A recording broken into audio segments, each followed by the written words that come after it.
Kisah gadis kedua. Wahai Amirul Mukminin, hamba mempunyai seorang ayah yang sudah sangat tua. Suatu ketika, ayah hamba dipanggil oleh Yang Maha Kuasa. Ia meninggalkan harta warisan yang sangat banyak untuk hamba. Kemudian, hamba menikah dengan seorang laki-laki.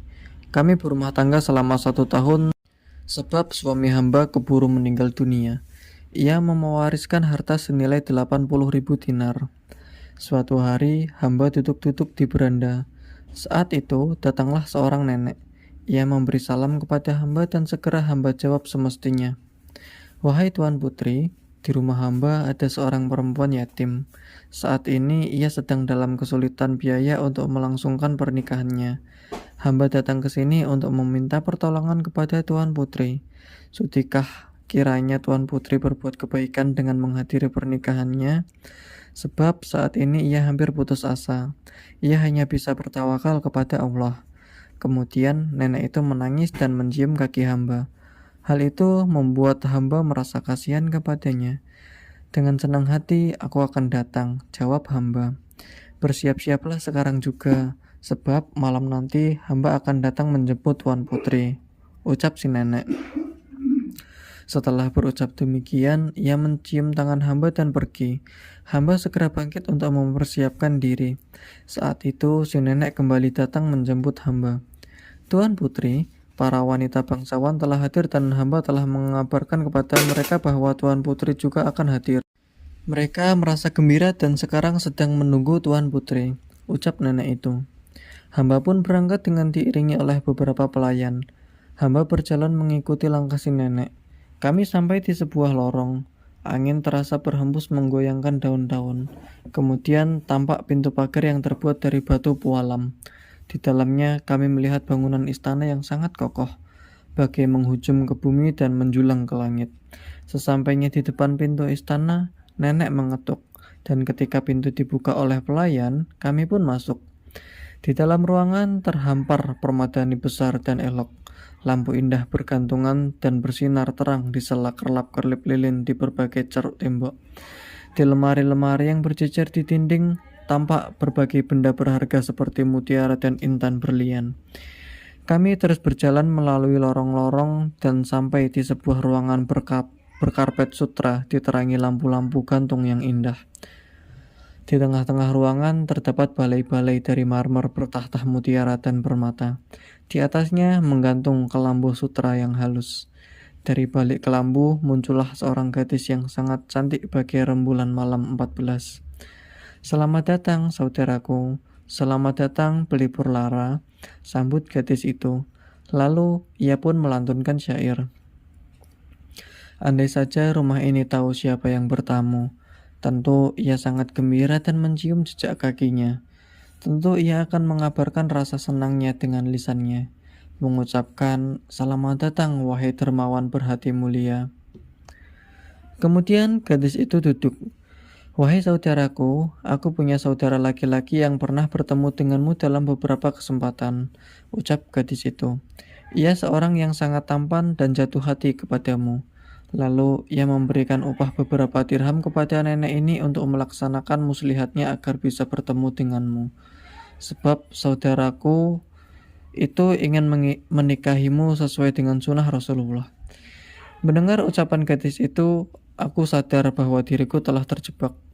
Baiklah, dengan senang hati aku akan memenuhi keinginannya, jawab hamba.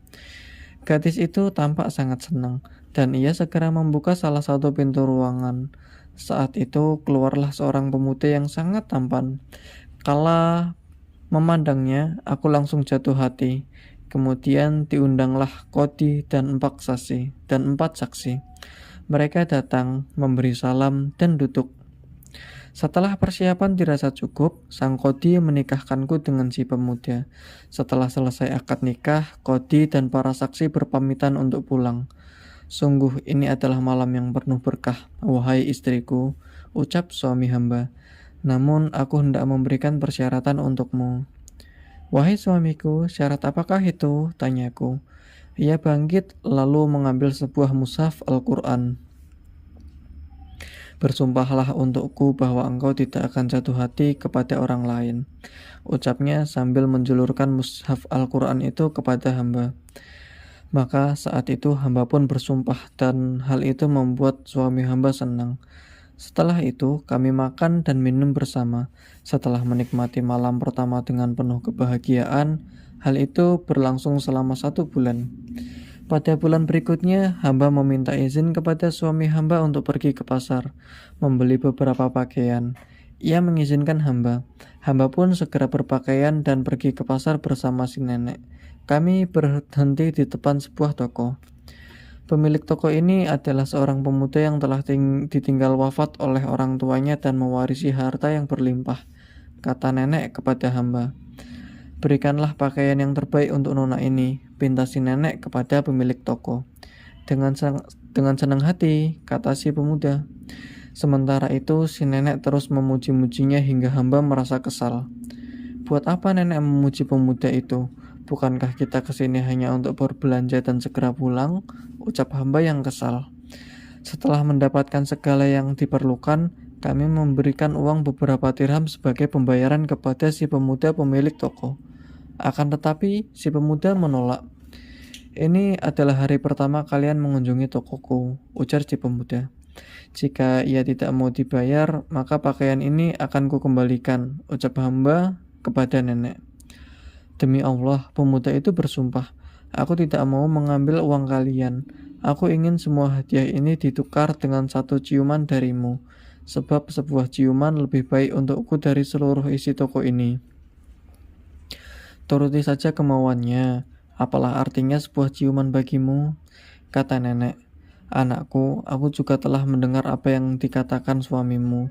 Akan tetapi, bukankah engkau tidak terkena larangannya jika hanya memberikan 1 ciuman saja, lalu engkau bisa mendapatkan segala keperluanmu?" "Bukankah nenek pun sudah tahu bahwa aku sudah bersumpah untuk tidak akan jatuh hati kepada orang lain?" tanya hamba. "Biarkanlah ia menciummu dan engkau diam saja. Jangan melakukan apapun. Setelah itu ambillah uangmu kembali."